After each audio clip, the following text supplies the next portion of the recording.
إن الحمد لله نحمده ونستعينه ونستغفره ونعوذ بالله من شرور أنفسنا ومن سيئات أعمالنا من يهد الله فلا مضل له ومن يضلله فلا هادي له أشهد أن لا إله إلا الله وحده لا شريك له شهادة موقن بتوحيده مستجير بحسن تأييده وأشهد أن سيدنا محمد عبده المصطفى وأمينه المجتبى ورسوله المبعوث إلى كافة الورى صلى الله عليه وعلى آله مصابيح الدجى وعلى أصحابه مفاتيح الهدى وسلم تسليما كثيرا. أما بعد، أيها الناس اتقوا الله واعبدوه فإن الله خلقكم لذلك. قال تعالى: أعوذ بالله من الشيطان الرجيم. يا أيها الذين آمنوا اتقوا الله حق تقاته ولا تموتن إلا وأنتم مسلمون. وقال: يا أيها الذين آمنوا توبوا إلى الله توبة نصوحا عسى ربكم أن يكفر عنكم سيئاتكم ويدخلكم جنات تجري من تحتها الأنهار. صدق الله العظيم وصدق رسوله الحبيب الكريم ونحن على ذلك من الشاهدين والشاكرين والحمد لله رب العالمين. Ma'asyiral muslimin, jamaah Jumat rahimakumullah.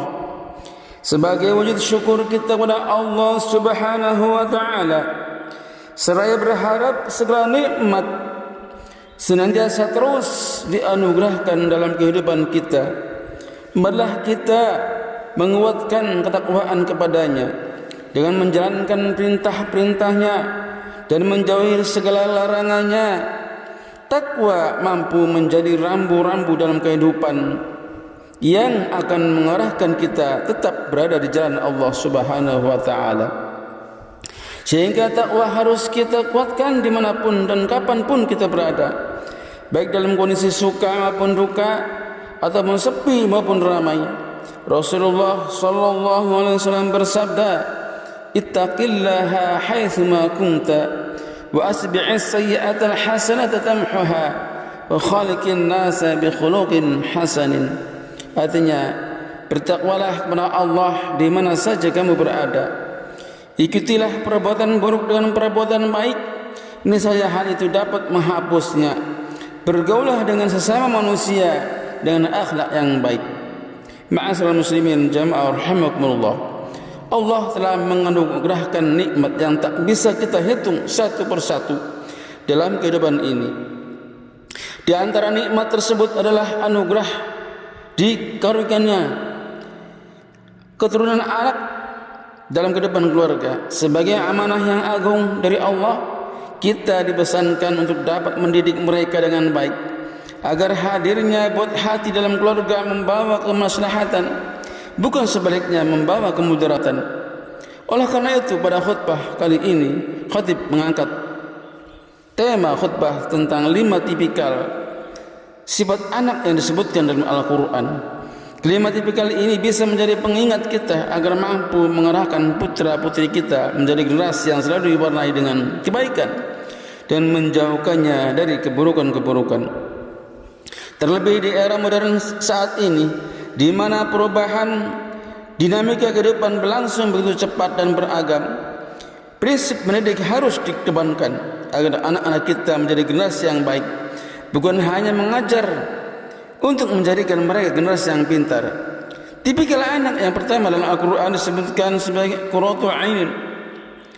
Qurratu a'yun, hal ini disebutkan dalam surat Al-Furqan ayat 74. Rabbana hab lana min azwajina wa dhurriyyatina qurrata a'yun waj'alna lil muttaqina imama. Ya Tuhan kami, anugerahkanlah kepada kami istri-istri kami dan keturunan kami sebagai penyenang hati kami, dan jadikanlah kami imam bagi orang-orang yang bertakwa. Qurratul a'yun adalah anak yang mampu menjadi penenang hati, penyejuk jiwa, sekaligus kedepannya mampu menjadi pemimpin orang-orang yang bertakwa. Dalam kitab tafsir Al-Muqatil Ibnu Sulaiman disebutkan bahwa qurratul a'yun diartikan sebagai anak-anak yang soleh, taat kepada Allah, berbakti kepada orang tua, dan bermanfaat bagi sesama. Tipikal anak ini tidak hadir ke dunia begitu saja. Untuk mendapatkan anak semacam ini dibutuhkan usaha yang sungguh-sungguh dari orang tua dengan mengasuh, mendidik, dan memberi nafkah dengan rezeki yang halal.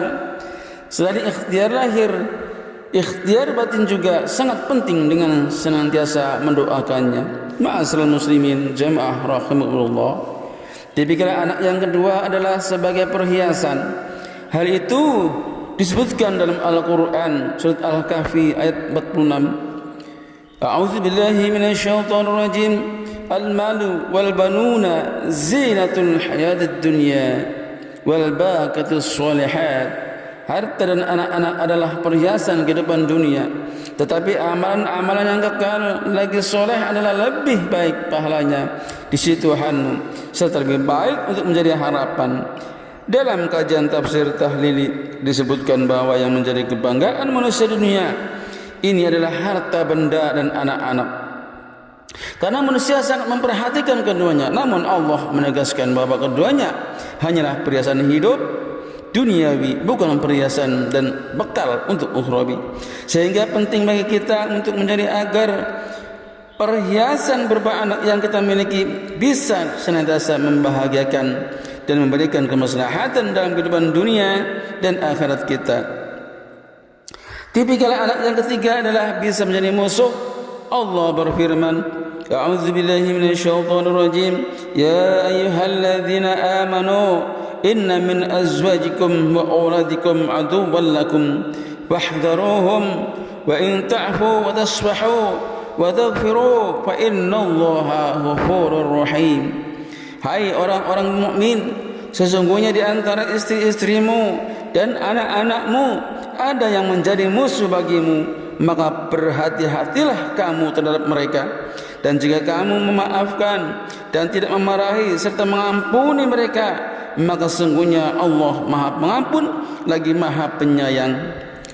Para ahli tafsir memaknai anak sebagai musuh adalah anak yang memusuhi orang tua, memusuhi kerabatnya, bahkan saling gugat dan menyudutkan akibat hak-hak masing-masing tidak dipenuhi.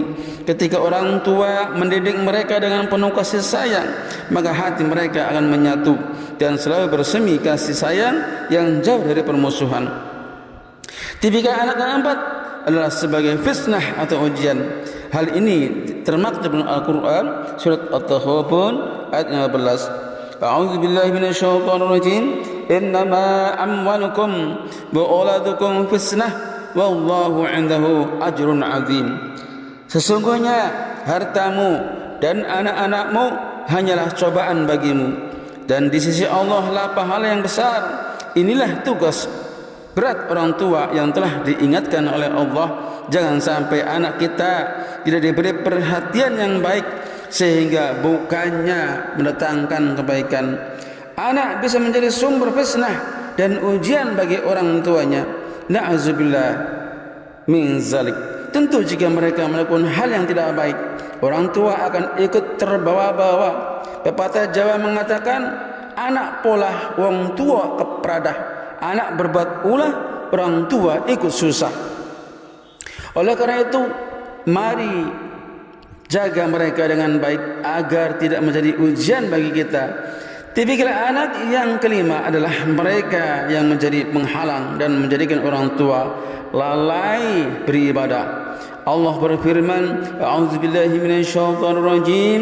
Ya ayyuhalladzina amanu la tulhikum amwalukum wa la auladukum an dzikrillah man yaf'al dzalika fa ulaika humul khasirun. Wahai orang-orang yang beriman, janganlah harta bendamu dan anak-anakmu membuatmu lalai dari mengingat Allah. Siapa yang berbuat demikian, mereka itulah orang-orang yang merugi. Allah mengingatkan bahawa kesibukan mengurus harta benda dan memperhatikan penusuran anak-anak jangan membuat manusia lalai dari kewajibannya kepada Allah dan bahkan tidak menunaikannya. Terlebih harus dihindari memiliki anak yang menghalangi orang tua untuk beribadah. Justru kita harus mencetak generasi yang cinta dengan ibadah sebagai misi utama diciptakannya manusia di dunia. Ma'asyiral muslimin jami'an rahimakumullah. Demikianlah 5 tipikal anak yang disebutkan dalam Al-Quran yang harus kita perhatikan. Semoga kita mampu dan dikaruniai anak yang memiliki tipikal pertama dan kedua, yakni penyejuk mata dan menjadi perhiasan yang membahagiakan orang tua. Semoga Allah menjauhkan anak-anak kita dari tipikal anak ketiga, keempat dan kelima, yakni anak-anak yang menjadi musuh orang tuanya, mendatangkan kesal dan ujian, serta menjadi penghalang ibadah orang tuanya. Amin ya rabbal alamin.